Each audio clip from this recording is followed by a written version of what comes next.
Hi everyone, I'm Dale Smith, aka Journo Dale, and we're here to talk about Canadian politics.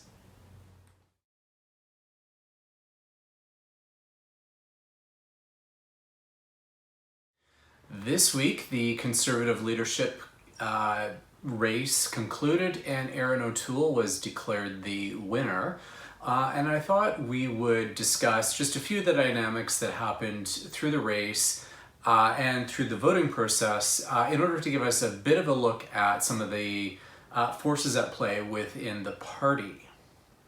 One of the things, first of all, was the way in which the point structure of the system works.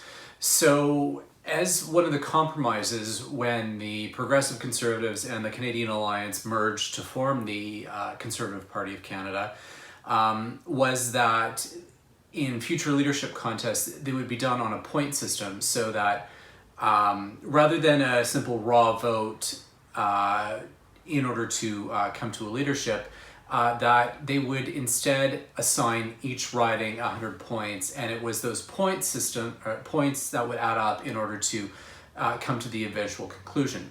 The reason why this happened was because at the time, the leader of the then Progressive Conservatives, Peter MacKay, wanted to ensure that places like Atlantic Canada, which have smaller populations, and which aren't quite so rabidly engaged in the party as the Reform/Alliance Party in the West was, and to offer them some protection so that they wouldn't be completely swamped and dominated. I think it was sensible in the sense that they wanted to ensure that this was going to be a national party and there was going to be some ability for smaller regions and regions which vote Conservative less frequently than the West would still have a voice, would still feel like they have input, and that it wouldn't simply be a Western party with a few tentacles around in the country.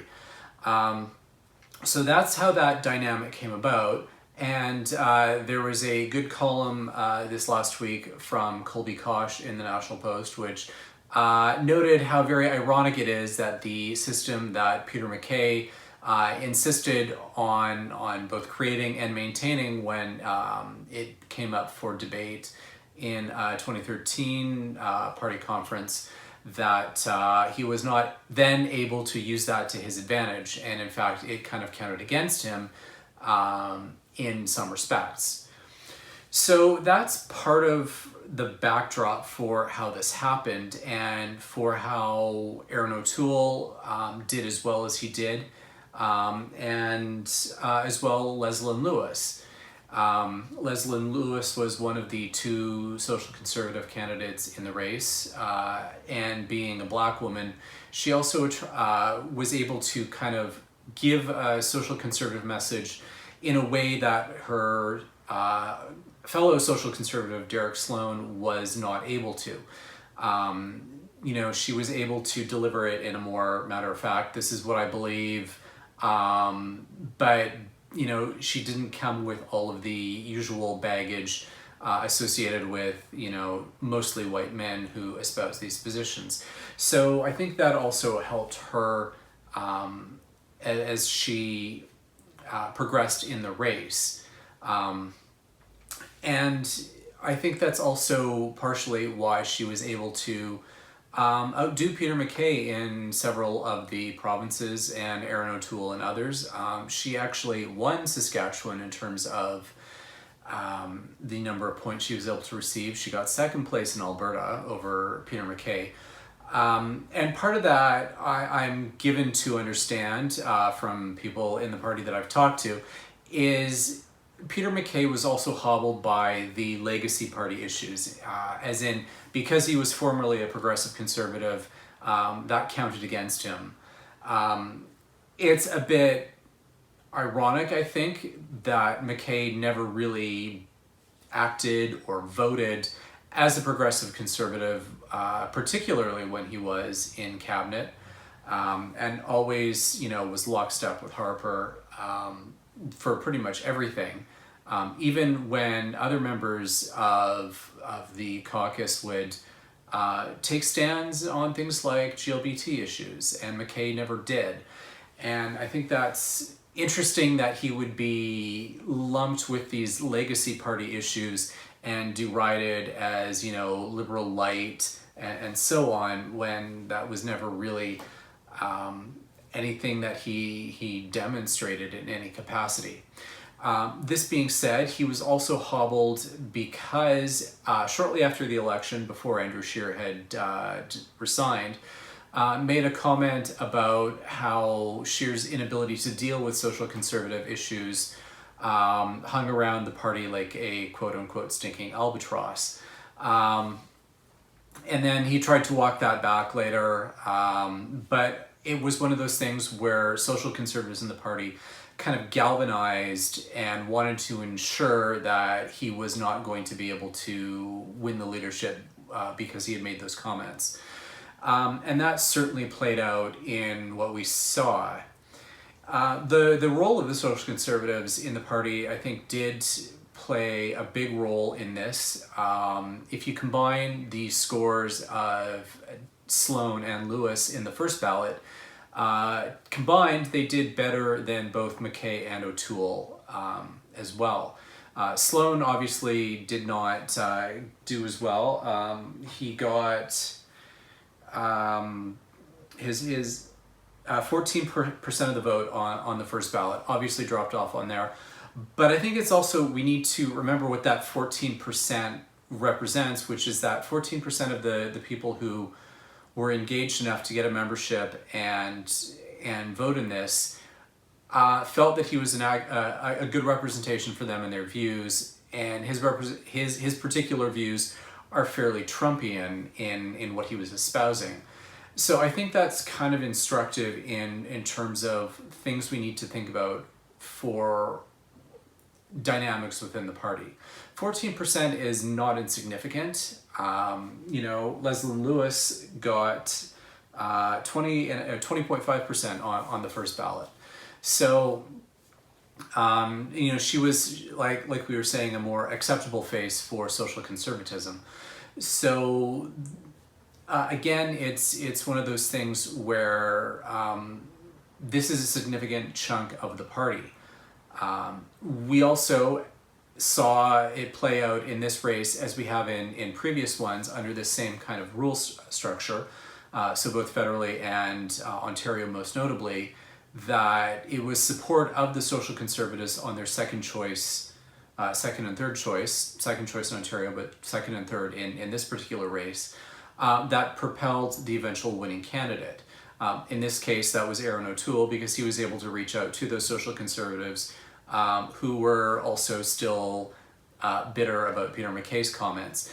So they did still play kingmaker in this kind of a contest, and I think that's something we need to keep in mind for how the party kind of moves going forward. The fact that Leslie Lewis won the popular vote on the second ballot, in terms of points, she still managed to come in third, but fairly narrowly, actually.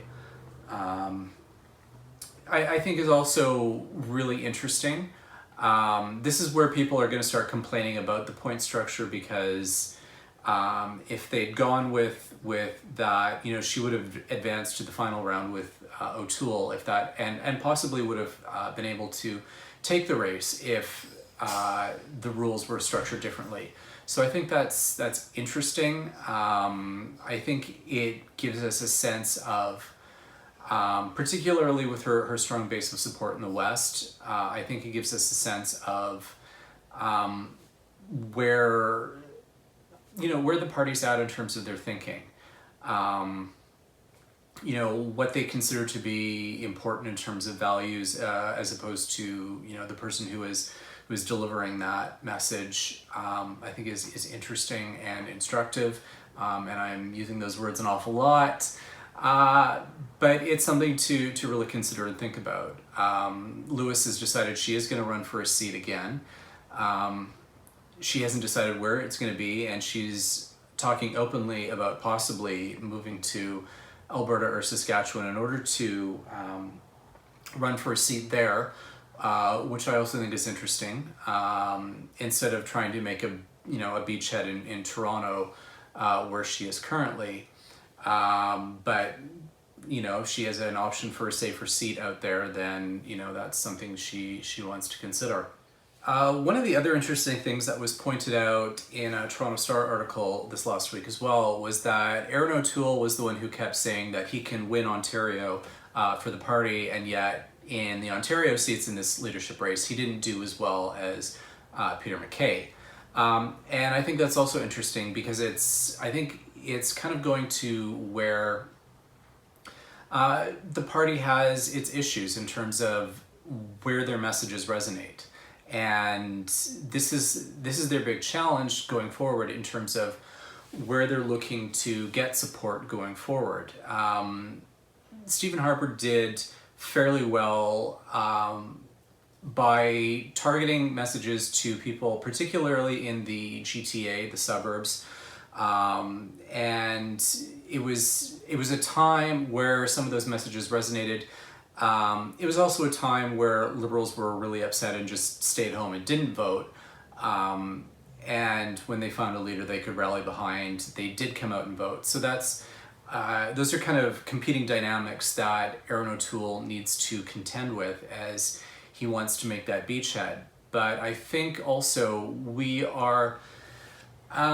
need to kind of pay attention to if he wants to grow the party, if he wants to expand his blue tent, because as a big tent party, it's got different factions inside of it. He is essentially beholden to these social conservatives right now, but they may also at the same time be what is holding the party back from being able to grow its vote in places like the GTA, in urban areas, in Quebec, especially, because the populations in those provinces, particularly in urban areas, don't respond to these social conservative messages and ideas. So if you've got a leader who is somewhat beholden to them, who is going to give them freer rein to say things that upset people, particularly women, who are a very important voting demographic and who are currently, according to polls, overwhelmingly more supportive of the Liberals than they are Conservatives, then it's going to be a real dynamic and a real challenge for O'Toole to both maintain that social conservative vote who ensured that he got over the finish line, at the same time as he wants to grow. He needs to find, I think the figure given was 1 million new voters if he wants to form a government. And it's going to be hard to do that in the places where there are accessible votes if he finds himself surrounded by people like Derek Sloan, and even to an extent Leslyn Lewis, for whom people have these concerns about their beliefs. So that is kind of where one of the big challenges going forward for the party is going to be.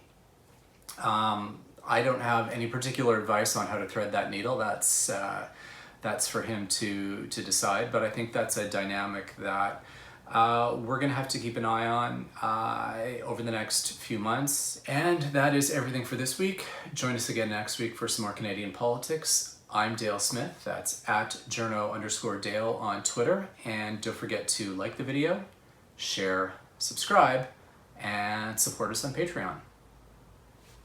Thanks, everyone.